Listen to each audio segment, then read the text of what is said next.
Halo geng, selamat datang di channel Amatiran. Pada kesempatan ini saya akan bercerita mengenai sebuah film yang diproduksi oleh Raffi Ahmad Picture yang berjudul Dimsum Martabak.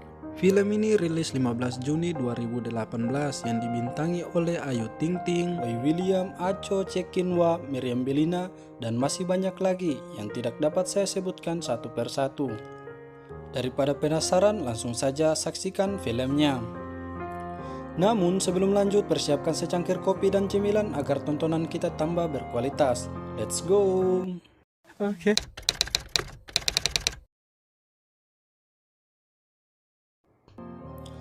Film ini berawal dari sebuah restoran Cina yang bernama King Restaurant, dan pada saat itu juga karyawan bernama Mona sedang menjelaskan semua menu yang ada di restoran tersebut kepada pengunjung. Pengunjung tersebut hanya diam terpaku mendengarkan penjelasan Mona, baik si ibu, si bapak, dan anaknya. Kemudian mereka memesan makanan sesuai selera masing-masing. Kalau seleraku ya Indomie. Dari dalam kitchen terlihat Master Chef sedang mempersiapkan pesanan pengunjung dengan secepat mungkin, karena setiap pesanan hanya diberi waktu 5 menit. Setelah itu Mona meminta gantian untuk makan. Ternyata teman kerjanya sudah menunggu dan memberi kejutan, karena pada hari itu si Mona ulang tahun. Dan sebelum menu lilin, si Mona diminta oleh Sri berdoa dulu. Walaupun doanya hanya sesimpel, namun ternyata doa tersebut tak sesimpel yang dikatakan. Singkat cerita, pada saat itu juga Ko Hayong, pemilik restoran tersebut, mengajak Mona untuk melihat jam tangan. Ko bertanya kepada Mona, mana jam yang bagus? Kata Mona, jam yang ini, sambil mengambil jam yang berwarna putih. Dan kata penjual, itu jam yang bisa mendatangkan rejeki. Rejeki buat saya, kata penjualnya. Pada saat itu pula, tiba-tiba si Ko mengeluarkan amplop dari dalam saku yang diberikan kepada Mona. Pada awalnya, Mona menolak karena menurut Mona ini belum tanggal gajian. Namun si Ko berkata, ini bonus untukmu, untuk digunakan shopping atau dikasih ke orang tuamu. Kemudian Mona kembali ke rumah dengan mengendarai sepeda motor. Setelah tiba di rumah, Mona langsung menghampiri ibunya yang sedang membersihkan tempat tidur, karena katanya Mona susah tidur jika spraynya kotor. Mona kemudian memberikan bakpao isi telur asin, karena ibunya sangat suka dengan bakpao tersebut. Dalam adegan ini, ibunya bertanya, mana pacarmu? Dan disambung oleh adiknya, kakak nggak punya pacar ma. Mona menjawab, dia lebih memilih sendiri, agar tidak dibuat pusing memikirkan perasaan. Singkat cerita, Ko masuk ke kamar dengan bernyanyi selamat anniversary dan ingin mencium istrinya. Namun tak dikasih, malah disuruh tidur di luar lagi, karena dia merasa suaminya samakan seleranya dengan wanita kampungan, yaitu Mona.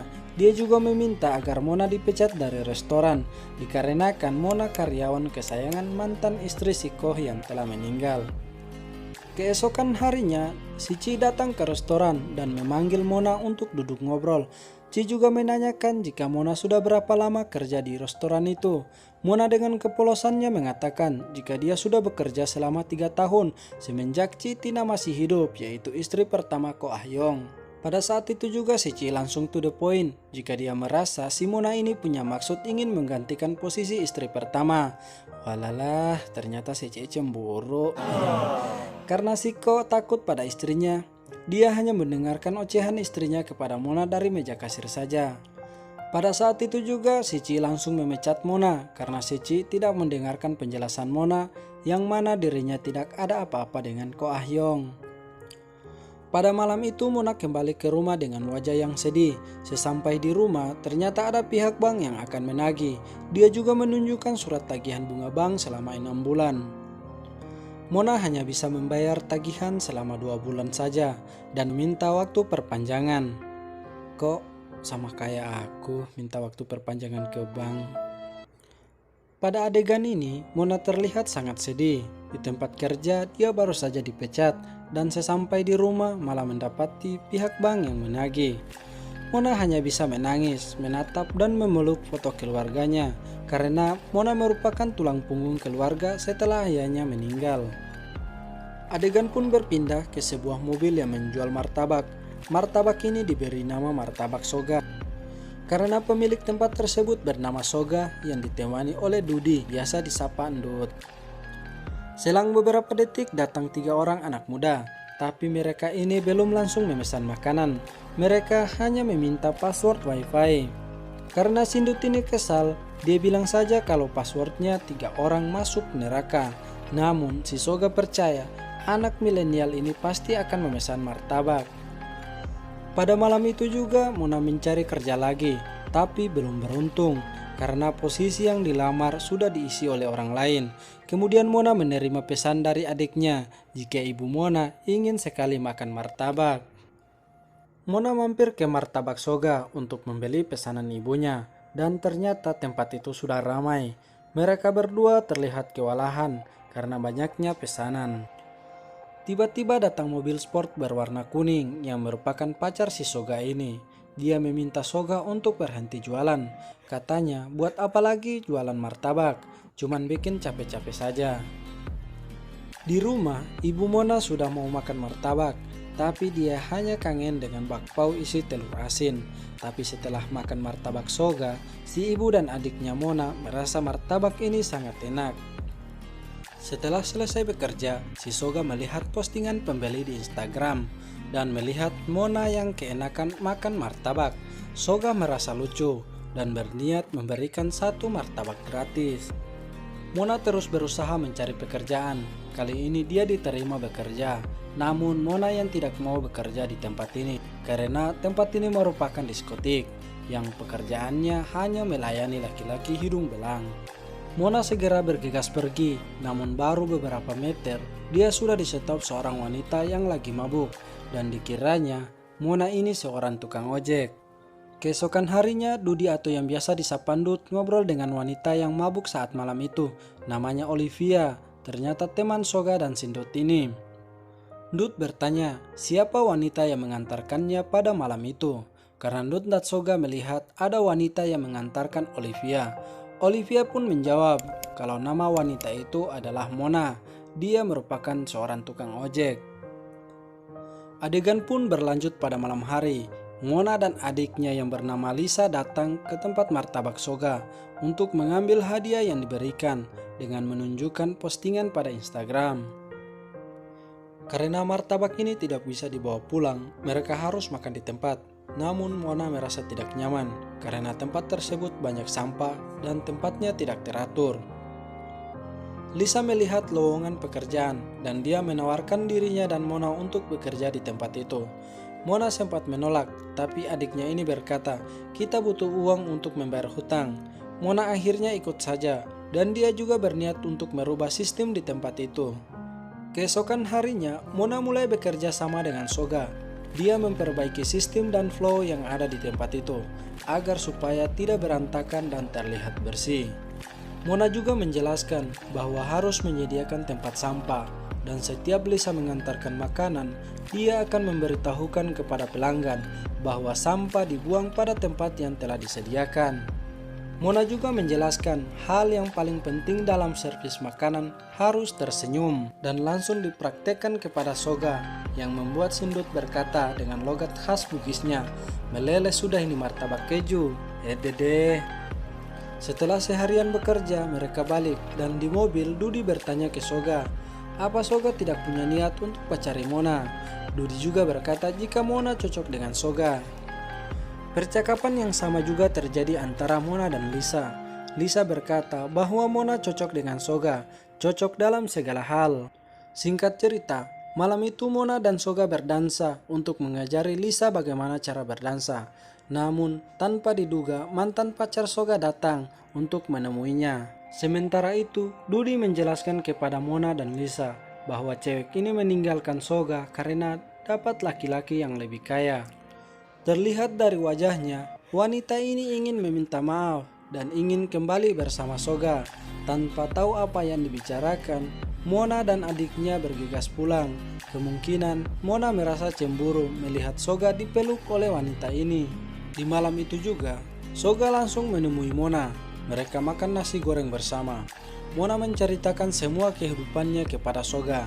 Di akhir pembicaraan, Mona mengatakan jika dia juga mempunyai perasaan suka kepada Soga, sebagaimana Soga mengatakan suka ke Mona di awal mereka jalan. Keesokan harinya, martabak Soga laris. Banyak pengunjung yang datang. Sementara kerja, Mona dan Soga hanya saling bertatapan, dan Soga menulis kertas yang diberikan kepada Mona yang bertulis I miss you. Mona pun membalasnya. Mona bertanya ke Soga, mengapa pembagian mereka bertiga lebih besar daripada Soga.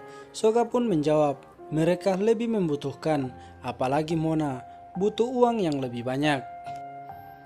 Pada saat Dudi dan Soga membersihkan tempat jualan, tiba-tiba datang preman 3 orang yang meminta jatah. Dudi langsung mengatakan, ambil saja sisanya. Namun, preman ini tak terima dan terjadilah pengeroyokan terhadap Dudi dan Soga. Soga diinjak-injak oleh preman ini, sementara Dudi sudah terbaring lemah. Untung saja ada beberapa orang yang datang langsung melerai dan memukul preman itu. Setelah selesai kejadian, Dudi menelpon Mona untuk memberitahukan jika sudah terjadi pengeroyokan terhadap dirinya dan Soga. Untung saja ada yang menolong, tapi setelah mereka menolong, mereka membawa Soga entah kemana. Kemudian Mona mencoba menelpon Soga beberapa kali, namun tak pernah mendapatkan jawaban apa-apa. Mereka semua khawatir, sudah seminggu Soga tak kunjung kembali, terutama Mona yang sangat mengkhawatirkannya. Pada saat itu juga, Olivia datang dengan membawa pesan dari Soga. Kemudian Mona pergi menemui Soga di rumah berdasarkan pesan yang dikirim melalui Olivia. Setiba di rumah Soga, akhirnya mereka bertemu setelah terpisah selama seminggu. Mona langsung menanyakan keadaan Soga, apa baik-baik saja. Dan Mona langsung menampar Soga karena Soga telah berbohong siapa dia sebenarnya. Ternyata Soga ini anak dari orang kaya yang memiliki banyak harta dan koleksi mobil mewah. Kemudian Soga mengajak Mona pergi ke pulau karena di sana ada orang tua Soga yang lagi mengadakan pesta ulang tahun. Mona bertemu ibunya Soga dan memberi ucapan selamat ulang tahun. Mona kemudian diajak duduk dan diberikan baju oleh ibu Soga untuk ganti pakaian buat makan siang nanti. Mereka semua berkumpul, baik orang tua Soga maupun keluarganya, dan Soga pun memperkenalkan Mona ke ayahnya. Namun, respon ayahnya kurang baik, dan ternyata di acara tersebut hadir Cileli, istri Ko Ah Yong. Cileli menjelek-jelekan Mona sehingga ayah Soga tambah kurang respek kepada Mona. Karena merasa mendapatkan penghinaan, Mona bergegas pergi dan meninggalkan Soga dan keluarganya. Tapi Soga mengejar dan meminta Mona tetap bersamanya. Mona mengatakan jika mereka tak bisa bersama, terlalu banyak perbedaan. Namun Soga tetap mempertahankan dan meyakinkan Mona. Tapi karena Mona sudah terlanjur sakit, Mona memohon kepada Soga agar mengizinkannya untuk pergi. Akhirnya Soga merelakan kepergian Mona. Setelah kepergian Mona, Soga banyak termenung dan selalu memikirkan Mona. Mau makan tapi tak berselera, hilang keceriaan di wajah Soga. Begitu juga dengan Mona, selalu termenung. Mereka sama-sama masih menyimpan rindu. Tanpa diketahui Soga, Mona dijemput ke rumahnya karena ayah Soga ingin bertemu dengan Mona. Ibu dan bapak Soga meminta maaf atas kejadian yang terjadi pada ulang tahun itu. Mona dipersilahkan duduk. Kemudian ayah Soga mulai mengutarakan maksud Mona dipanggil ke rumah. Ayah Soga sudah merestui hubungan mereka dan akan mengadakan pesta yang megah. Namun, dia meminta satu syarat. Dia meminta Mona dan Soga tinggal di rumah mereka dan meminta agar melupakan soal food truck karena ayah Soga ini sangat tidak setuju dengan bisnis food truck yang dijalani oleh anaknya. Mona langsung menolak ajakan ayah Soga. Mona mengatakan tidak ingin menghancurkan impian Soga demi hubungan mereka. Lalu Mona pergi meninggalkan ayah Soga. Soga bekerja keras membuat proposal yang akan diserahkan ke ayahnya.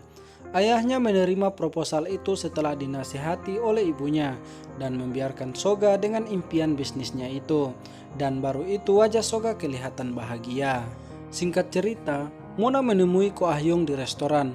Ko bercerita istrinya kena tipu investasi emas, banyak hutang di bank. Jadi restoran disita oleh bank untuk menutupi hutang-hutangnya.